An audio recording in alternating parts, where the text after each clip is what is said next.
Bueno, para terminar, vamos a arribar a fundamentalmente la evolución y el tratamiento. El diagnóstico, como dijimos, se basa en reunir los criterios que se llaman de clasificación y que deben reunir 9 o más puntos.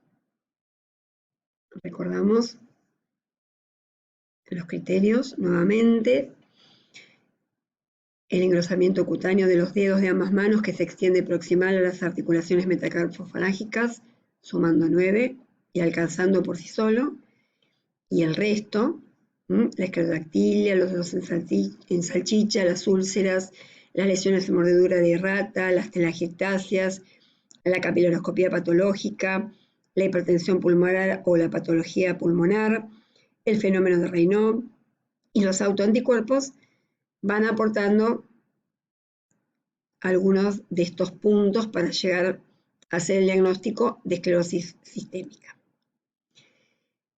Es una colagenopatía de lenta evolución, pero las formas difusas tienen evolución más rápida. Fundamentalmente las causas de muerte son la fibrosis pulmonar, dijimos, la insuficiencia renal, el compromiso cardíaco y más alejados el compromiso gastrointestinal o las neoplasias secundarias. Diagnósticos diferenciales, algunos mencionamos hoy, ¿sí? Como causas de esclerodermias, como más comunes, aunque no son comunes, las diabéticas, la porfiria. También hay esclerodermias inducidas por fármacos, amiloidosis cutáneas.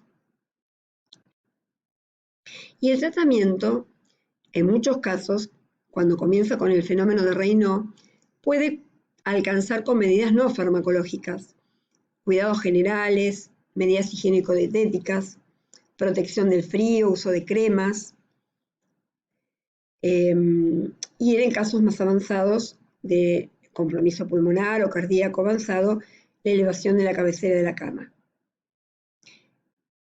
Bien, el tratamiento de las artritis, por un lado no hay un tratamiento dirigido obviamente a todas las manifestaciones, es muy parecido al lupus, o sea, cada manifestación tiene un tratamiento específico y a veces se juntan varias manifestaciones.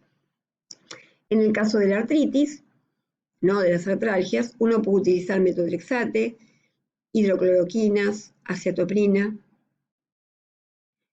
En el caso de los trastornos de piel, ¿se acuerdan que habíamos hablado en una primera instancia de cremas con corticoides o corticoides orales? Pero en las formas severas se utiliza ciclofosfamida. Una primera línea se puede utilizar metotrexate, micoferolato. Los esteroides pueden utilizarse ocasionalmente y algunos biológicos.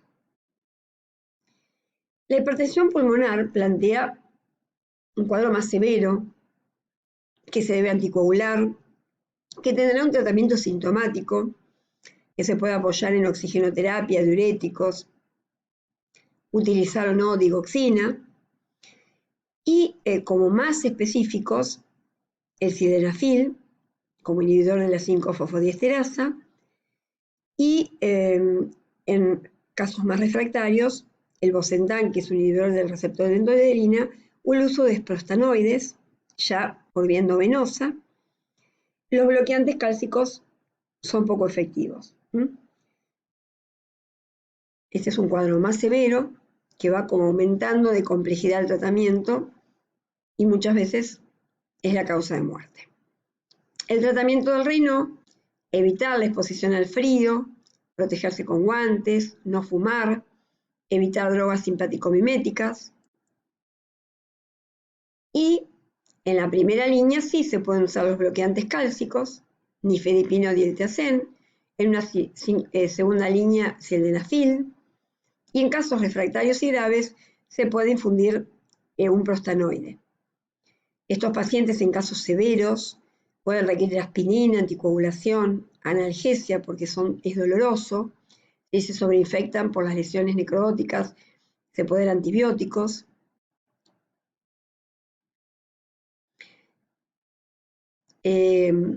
también aparecen como otros tratamientos, inhibidores de la angiotensina, pentoxifilina, Bosentan nuevamente, pero bueno, son drogas como de rescate, como de últimas opciones. Si volvemos para atrás, la mejor medida es la protección, evitar el frío, no fumar, y posiblemente con nifedipina o diltiazem y sildenafil debería la mayoría de los reinos mejorar.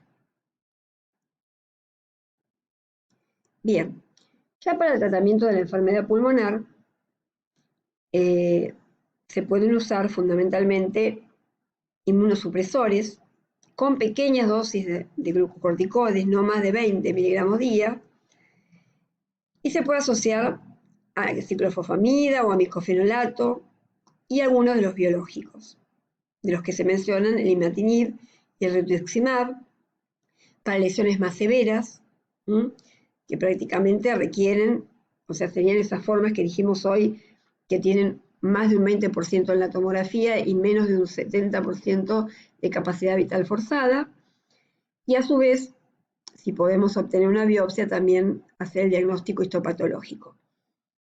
Hay casos más extremos que llegan al trasplante autólogo de células madres o al trasplante de pulmón. Para las manifestaciones gastrointestinales podemos utilizar medidas higiénico-dietéticas para evitar el reflujo, inhibidores de la bomba, omeprazol, pantoprazol, usar domperidona, que fundamentalmente actúa en el esfínter esofágico inferior para evitar el reflujo. En el caso de la malabsorción, que se puede hacer un test del aire expirado, para hacer el diagnóstico a veces de sobrecrecimiento bacteriano, y poder tratar con una alimentación, con un antibiótico, o en casos extremos de mala absorción que llevan al paciente a una desnutrición severa, se puede utilizar alimentación parenteral con todos los cuidados. Recordar que hay que usar una vía central, que se puede infectar, se debe pasar obviamente internado o en un hospital de día, ya serían como pasos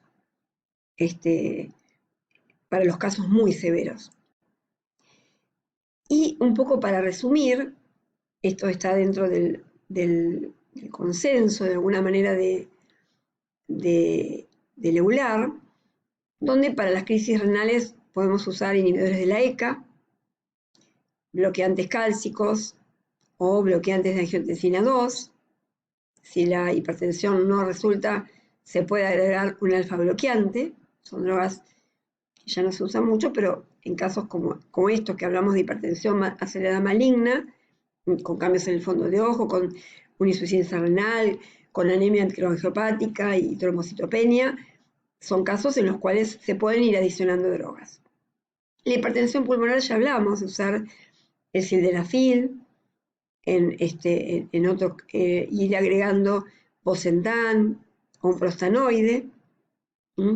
Generalmente en las severas ya se empieza con los prostanoides combinados con las otras dos. En el renal, los bloqueantes cálcicos, también se puede agregar prostanoides y sildenafil, pero recuerden las medidas de protección con el frío. En el caso de las úlceras digitales, a veces se requiere el uso de prostanoides, si son muy severas, y en la enfermedad pulmonar mencionamos la ciclofosfamida, la cetoprina, el micofenolato, y en casos que no funcione esta primera línea, utilizar el rituximab o algún biológico. Dijimos para el reflujo, inhibidores de la bomba, y domperidona, y medidas higiénico-dietéticas, no comer y acostarse enseguida, elevar la cabecera de la cama. Para el compromiso cutáneo, también hablamos de utilizar en las formas limitadas methotrexate, micofenolato, y en las artritis se pueden usar pequeñas dosis de corticoides y también hidroxicloroquina y también methotrexate. Así que, digamos, es una gran batería. Si el paciente tiene varias de estas manifestaciones, algunas son bastante específicas y otras hay algunas drogas en común que se pueden utilizar, pero bueno, siempre recordar que frente a un fenómeno de Raynaud, lo primero es discernir si es primario o secundario. Y si es primario, sabemos que la capilaroscopía es normal, que rara vez va a tener compromiso visceral y que va a tener una buena evolución, es una paciente joven y que muchas veces se autolimita. Si el paciente tiene una capilaroscopía alterada y pensamos en un secundario, hay que pedirle toda la batería de autoanticuerpos, o sea, un FAN, más un antiesclera, un anticentrómero, básicamente empezar con eso, y en el caso de hacerse el diagnóstico de esclerodermia, ver cuáles son los órganos o sistemas afectados. Y en ese caso, hacer el tratamiento específico. Recordemos que la mortalidad va a estar dada por lo pulmonar, por lo renal y por la hipertensión pulmonar. De manera que esos serían, de alguna manera, los lugares donde cuando uno busca los órganos blancos, en la hipertensión, en la diabetes, bueno, acá también hay que ir a buscar esos órganos y hacer un tratamiento precoz y adecuado. Por eso dice, está esa ventana de oportunidad, que es el tiempo que tarda entre que aparece el Raynaud y aparece el compromiso de la piel o donde empiezan las fases edematosas y finalmente atróficas, hasta el compromiso visceral. De manera tal que esa ventana, que varía en una forma es casi de 5 años y en otra es de 2, sería el momento de empezar con ese fenómeno de Raynaud, con capilaroscopía alterada, empezar a buscar en cada órgano el compromiso.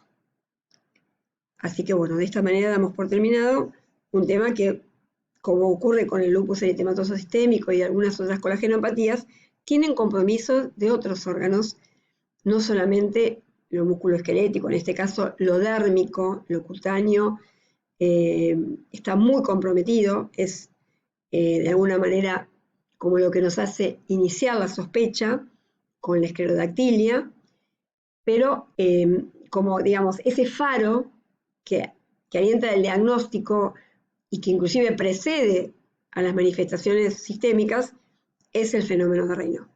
Por eso la importancia de,